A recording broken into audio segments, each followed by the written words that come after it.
Namaskar, good evening. Another Wednesday, 7 p.m. But not with any guest.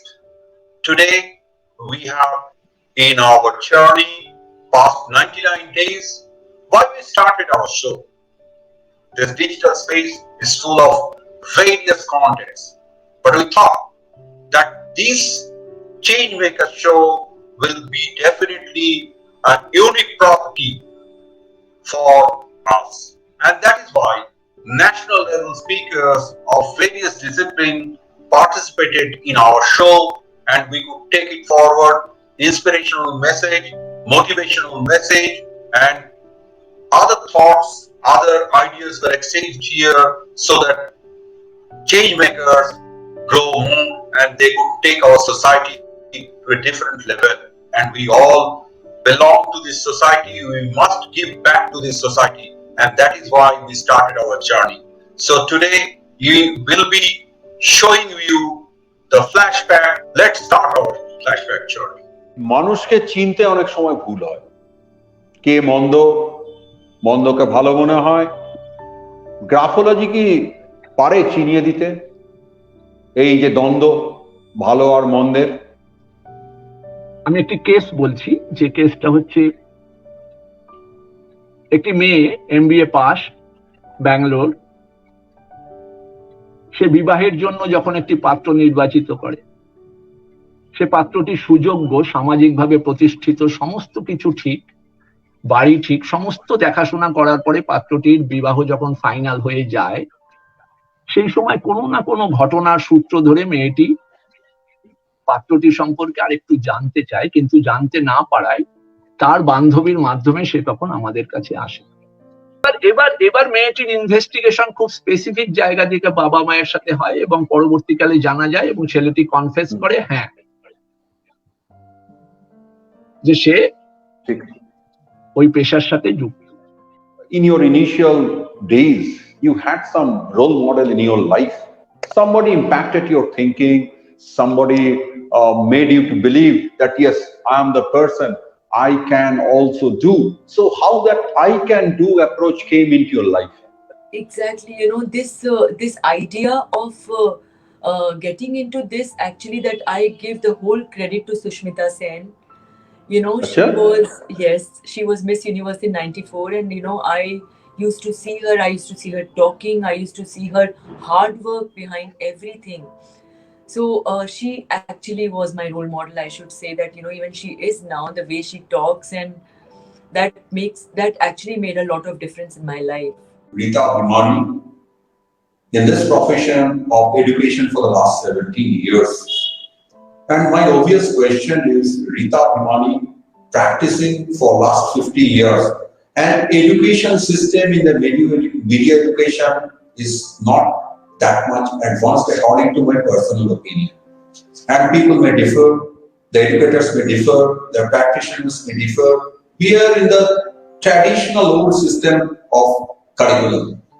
So do you think that you could change some of the thought leaders of education who are framing all this curriculum? We have to do that. We did try from the beginning to tweak the syllabus as much as we could. And although we had to follow a certain pattern in the syllabus, the way my husband and I, for instance, taught our students, it was really out of the box teaching. We would naturally talk from our experience, because that's what students want. You don't have to carry papers. You don't have to make it very bookish. You've just got to make them feel involved and alive and feel that if we could do it, they could also do it. So this is the system that we followed in trying to teach them, so to say.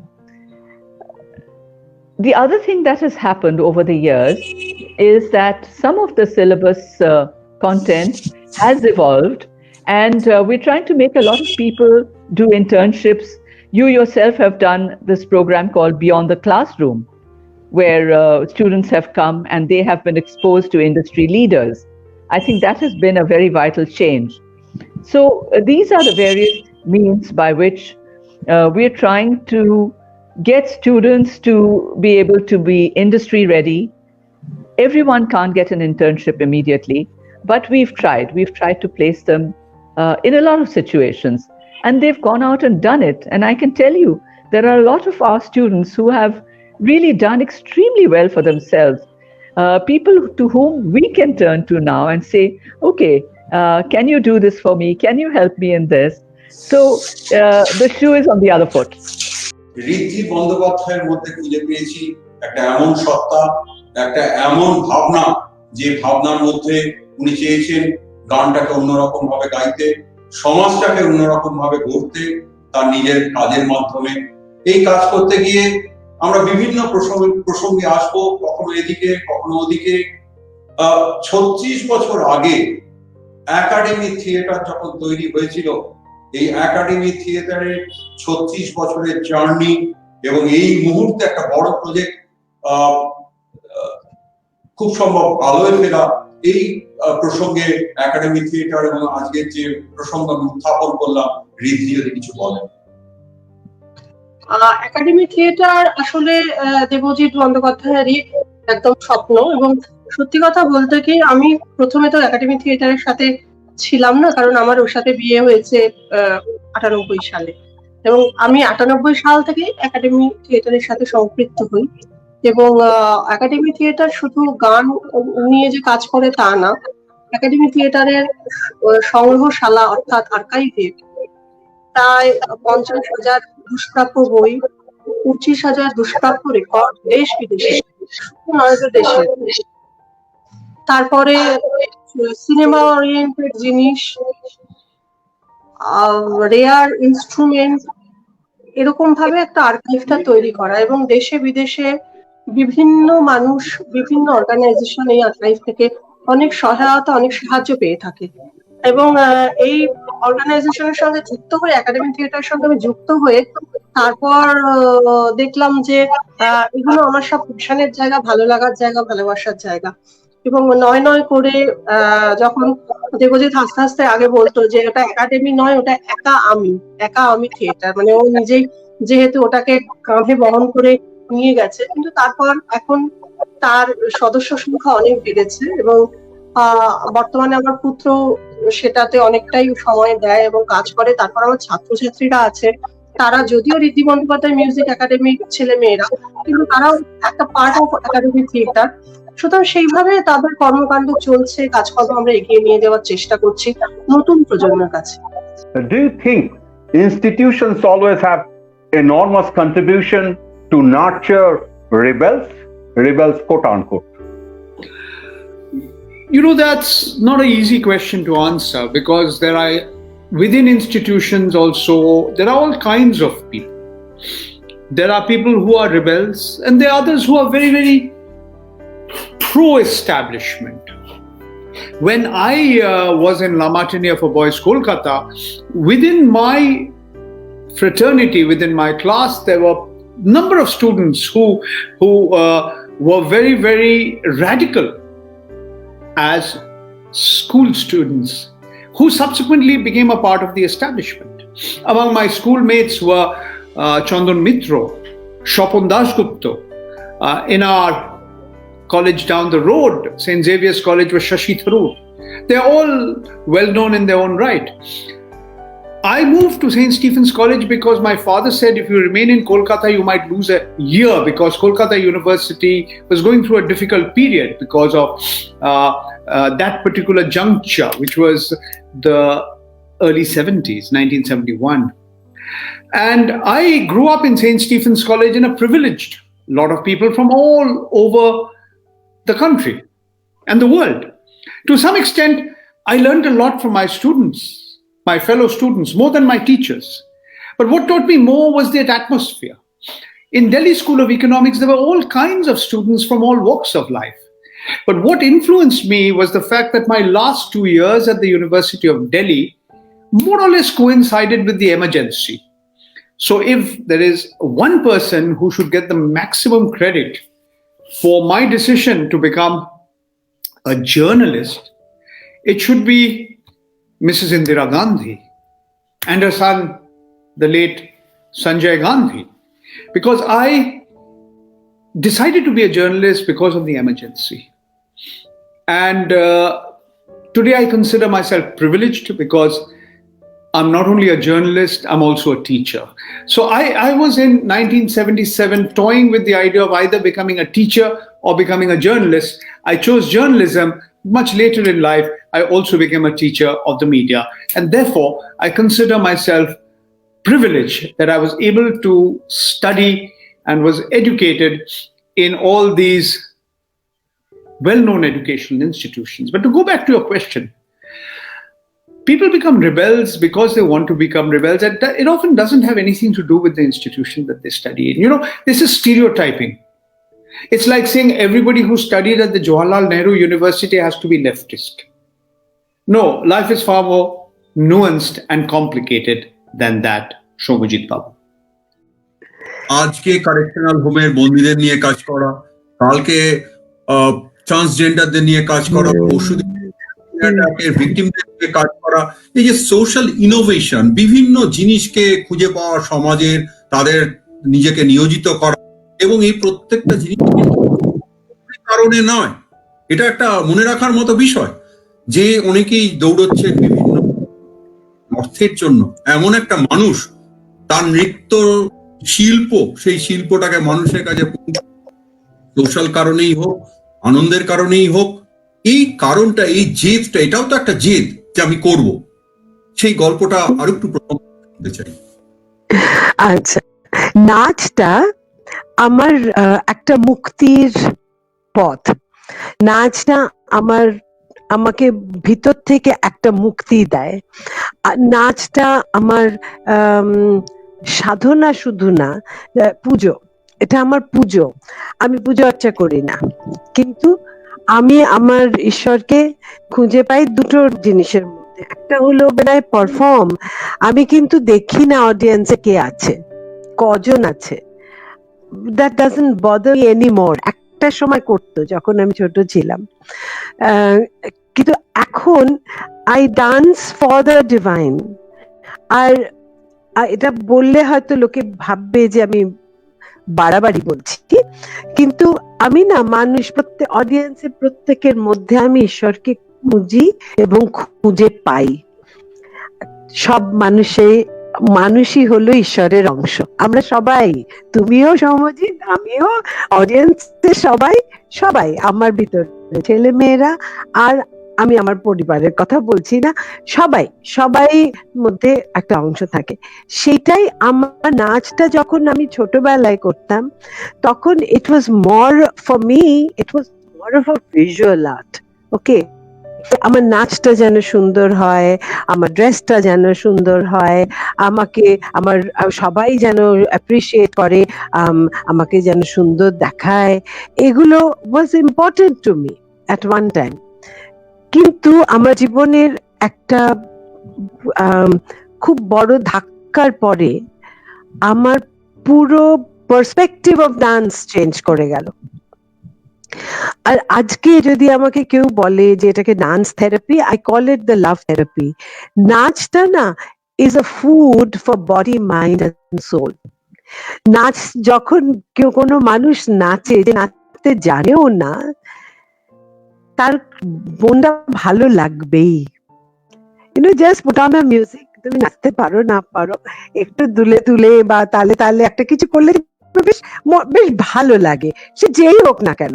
আমি দেখেছি যখন ওই acid সার্ভাইভার্সদের নিয়ে, ওদের attack সার্ভাইভার্সদের নিয়ে programme করছিলাম হাইকোর্টের অডিটোরিয়ামে, আমরা তো সবসময় যে বিচারকরা ইয়েরা বোধহয় কাঠখুট্টা মানুষ, না।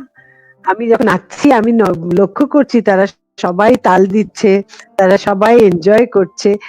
নাচ is something which gives you a peculiar kind of good energy, একটা ভাইব। আমি কিন্তু ভিতরে সেটাই ইউজ করেছি। নাচ, none of them are dancers, একজনও না, ঠিক আছে? আমি একটা ডান্সার পাইনি, they're all non dancers, কিন্তু এত ভালোবেসে, এত ডেডিকেটেডলি ওরা করে যে আজকে ওদের পারফরমেন্স দেখ যখনই যেখানে হয় ডান্স টু প্যাকড অডিটোরিয়াম, প্রত্যেকটা প্রোগ্রামের পরে ওরা একটা স্ট্যান্ডিং ওভেশন পায়। What is the care philosophy of Pradeep in support elders? Because see, there are two parts. We have been knowing, and you know the famous song of Nachiketa, Vidhashram. So, Vidhashram is one concept, old age home, and now the support elders concept has come that be at home, we are support elders, and we will bring all facilities so that the bonding becomes the bonding, whether your son or daughter is not with you, your family members are not with you, but support elders is your extended family. So there will be answer on these two parts of the question, that is the Vidhashram part and old age home part and support elders part. So definitely the concept is fantastic, and I must salute your concept. And you know, this is a change makers show. Though your company is incorporated under Companies Act, but the objective, the mission of the whole thing it goes with a change maker organization. And you are the first change maker organization coming to face show, Mujit. For that, I must congratulate support elders. So please answer my two questions. Thank you so much, and I'm actually privileged to be here. And also, and as you mentioned, as the first change maker organization, thank you so much. So as I mentioned in my last point, that I was saying that there are various models of care, and you talked about old age home, you talked about Vidhashram. That essentially is a model of assisted living, whereas there are the model that support elders truly believe in is customer directed at home support. You see, there is the problem, first of all, I think that we need to have various approaches to solving this problem. So I don't think it is one versus the other. I don't think we can at any point of time say that one model doesn't work, other works, because all these are needed. And if I look at the entire spectrum of elder care, I think which starts from daycare to independent living, to assisted living, to palliative care, etc., etc. So I think every organization, every model, everything that we are that all of the organizations are working on are important.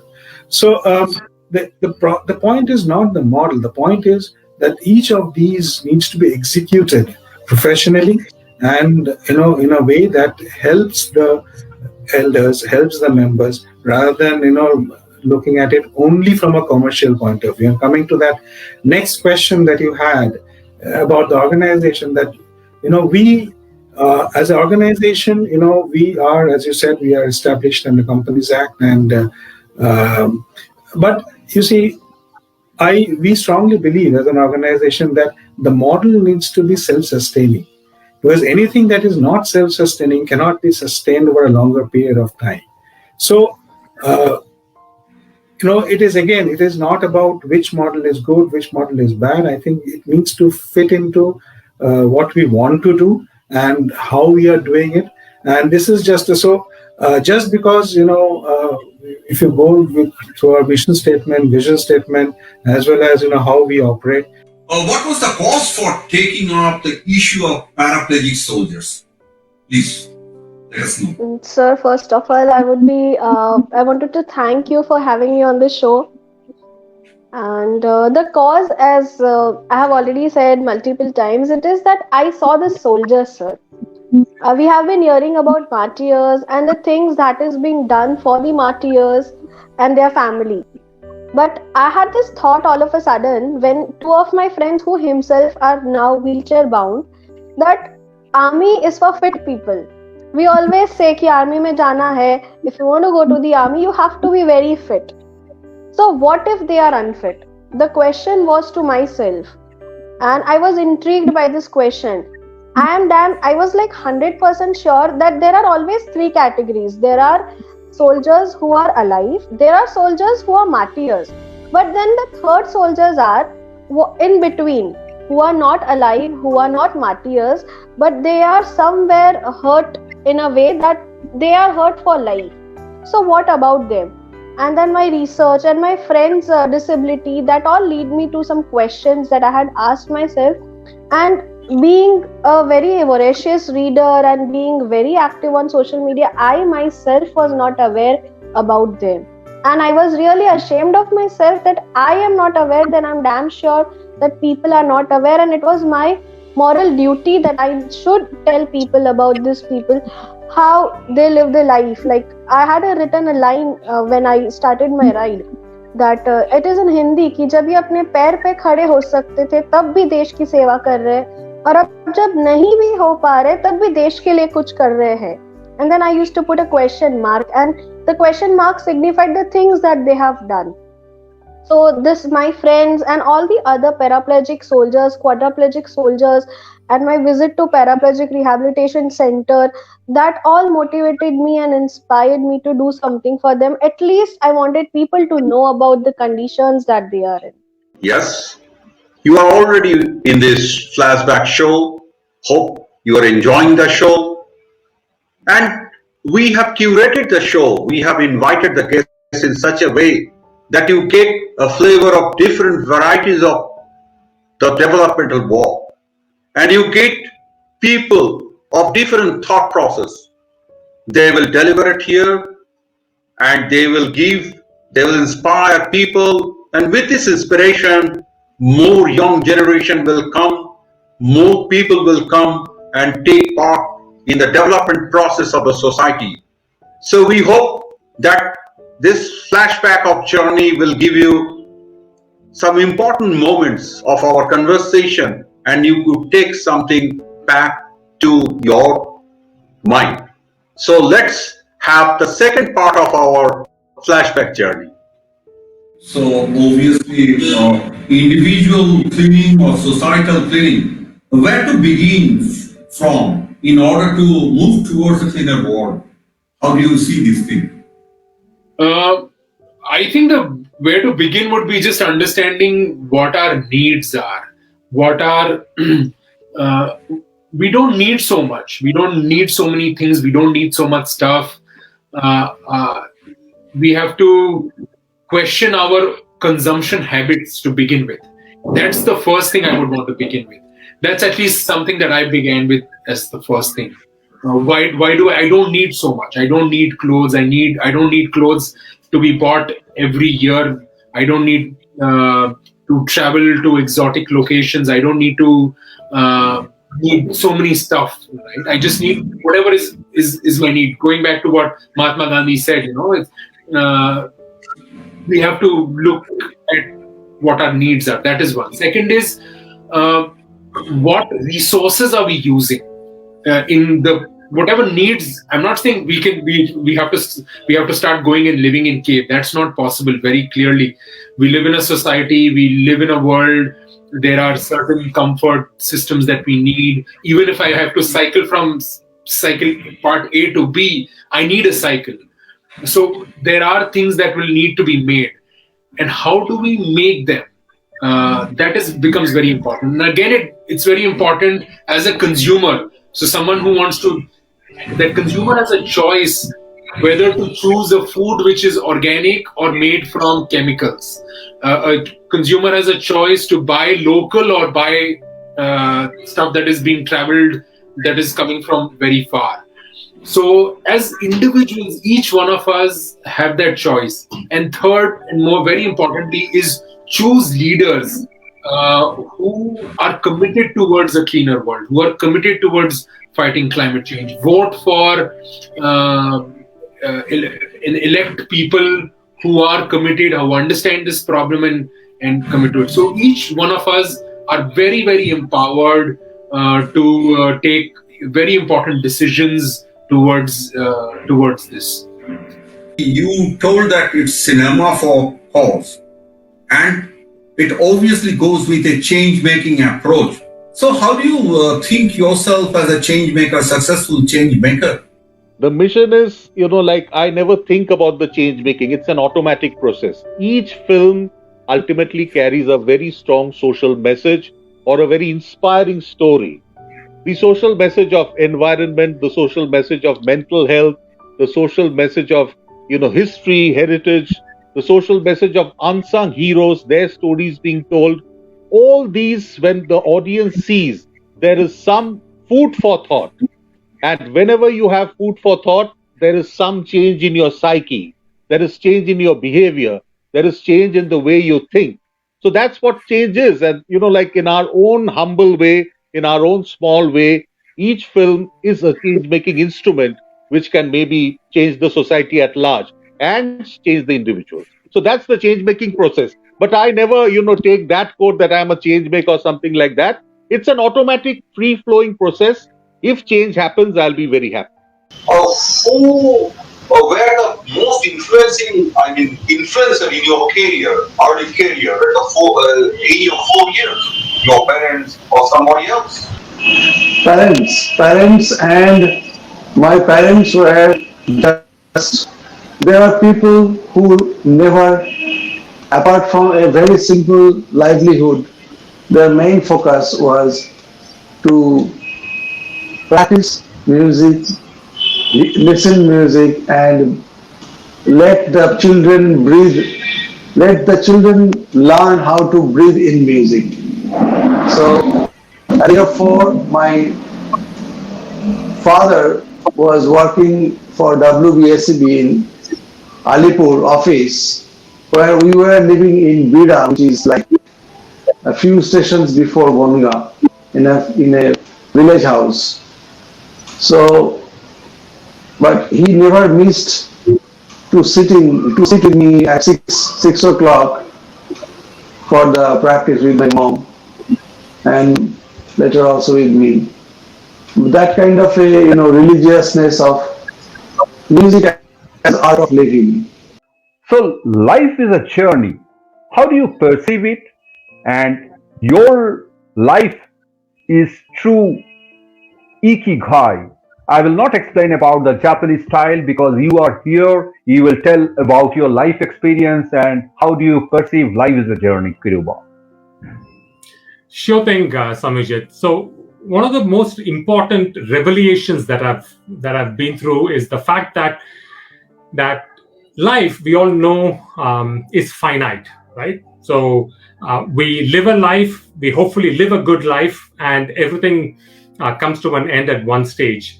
So instead of looking at life as a day-to-day activity, can we look at life as a platform and as an opportunity to truly thrive, and not just live, but to truly thrive?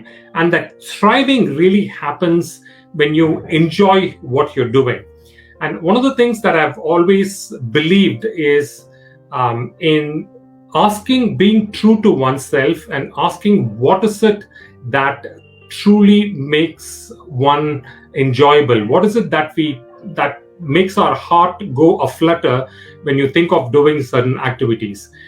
That has been a kind of a driving force, and I've consciously chosen to design my life around things that I enjoy doing.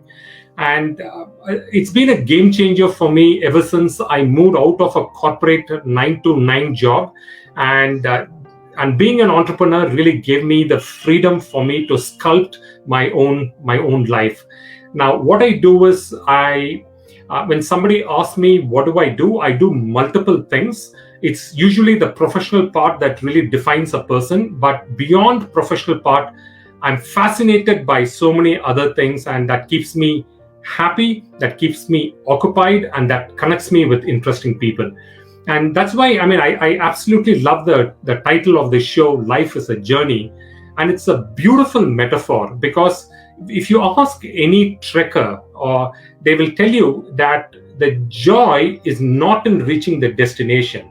In fact, once you reach the destination, it's the culmination of enjoyment, but it's really the journey that one goes through.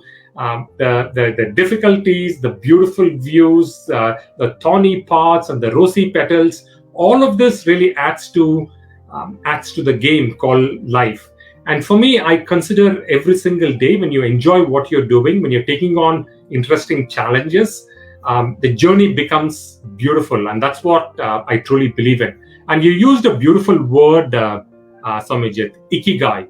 Ikigai is this fantastic Japanese word, and you got to give it to the Japanese because they coin such beautiful words that has such immense meaning behind it. And ikigai is a culmination of 4 different points, and that is, what are you good at? That's the first circle. What brings you a lot of joy? What does the world need? And what is that the world is prepared to pay for? So if these are 4 different circles, if you can think, what are you really good at? What's your expertise? What brings you happiness, your passion?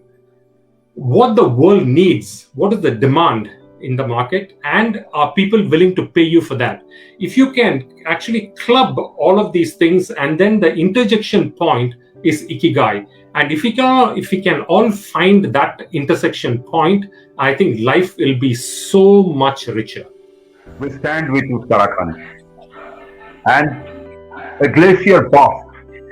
And fortunately, unfortunately, we are today with a person, Shotarup, who knows ins and outs of the mountains, the glaciers.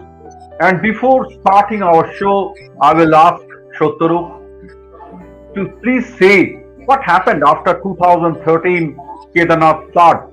Another glacier burst. Is it man-made or environmental disaster normal? Shotarup, please. Well, this is definitely something not natural. Not natural in the sense this is an aberration. It doesn't happen day in and day out. What happened in 2013 was a cloudburst, and you have to understand what a cloudburst is. So when a lot of precipitation happens within a very short span of time, so that floods the entire place, and that had happened in 2013. And it's just like as if you are taking some water in a ball, and that rubber ball, and that rubber ball bursts. So a lot of volume thing happens, and they have scientific reasons, like when hot air and cold air carrying all these things gets together, this happens. So we have seen a huge disaster in 2013, and many people lost their lives. But then that is a fury of nature which you cannot control, just like you couldn't control in 2015 earthquake that had happened, which resulted in an avalanche. Who thought that huge an avalanche can fall off, right? Similarly, this year, whatever happened in Uttarakhand and all those places is like there are multiple versions to it, but one such version is about a glacier breaking because there was a cloud burst at the top, and that resulted in a huge fall of debris and ice and everything, which added up to and the water together, they just blew off the whole hydroelectric power plant. Now 10 years nothing happened, and suddenly this happened, right? So now in the hindsight, a lot of questions will come. That was the project, was it necessary there? Could it not be thought of? Actually, nobody thinks in that depth. But now that it has happened, it has given us an opportunity to implement design thinking, because we cannot stop innovation, we cannot stop development, right? But we can definitely stop the encroachment, human encroachment, or we can also prevent that the settlements next to the river banks, to analyze the risk factor, to ensure that what can be done to mitigate that risk, right? So I think this is very unfortunate that it had happened, but we can't blame one person or something, because it's nature's fury at the end, unless investigation shows something else. So I find that photography and art, they became constant components in your life.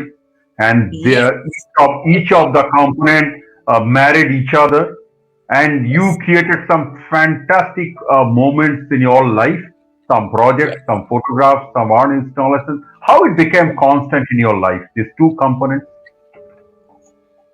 So I think, Swamiji, we all find a purpose in life. So I'm a Marwari. I have been born and brought up to be a good Marwari daughter, a good Marwari wife, a good mother. I played all those roles. But at some point, everybody doesn't receive the full contentment and fulfillment which one expects to receive in this space. And I was always a creative person. Like for me, art and creativity were like just mere zehen mein. Like even if I'm laying a table, it would be creative.